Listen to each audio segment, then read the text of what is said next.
জনাব শাহেদুল ইসলাম হেলাল, সবশেষে যে পরিবারগুলোতে আমাদের এরকম বিশেষ চাহিদা সম্পন্ন শিশুরা রয়েছে, সন্তানদেরকে নিয়ে স্ট্রাগল করছেন মা বাবা, দিশেহারা অবস্থা, কি করবেন, সামনে কোনো কিছু দেখতে পাচ্ছেন না, কোনো আলোর দিশা নাই, তাদের উদ্দেশ্যে আপনি যদি একটা মেসেজ দেন।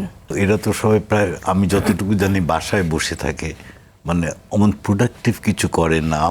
আমরা চেষ্টা করি ওদেরকে ঘরের থেকে বের করে এনে প্রোডাক্টিভ বানানো। মা এন্ড বাচ্চাকে একসাথে যদি আমরা প্রোডাক্টিভ বানাই, ওদের সময়টাও ভালোভাবে কাটবে, নিজেরাও অনেক ভালো ফিল করবে, বিকজ কিছু একটা বানাচ্ছে, আর্থিকভাবে অনেক সচ্ছল হবে।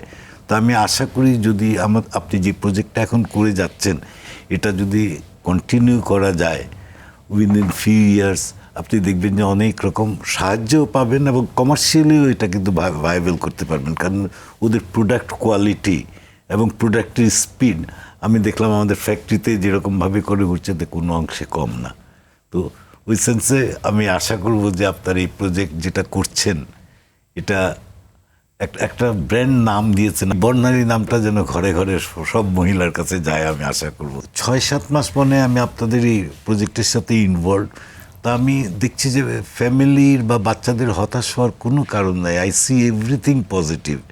কারণ শুরুতে কিন্তু আমার কোনো রকম ধারণাই ছিল না যে ওরা এত তাড়াতাড়ি এত জিনিস শিখবে। যখন ট্রেনার প্রথমে যখন আসলো, 2জন ট্রেনার, ওদেরকে আমাদের মোটামুটিভাবে বোঝাতে হয়েছে যে ওরা ডিফিকাল্ট বাচ্চা, এক জায়গায় বসে থাকতে পারবে না, এক কাজ কন্টিনিউয়াসলি করতে পারবে না।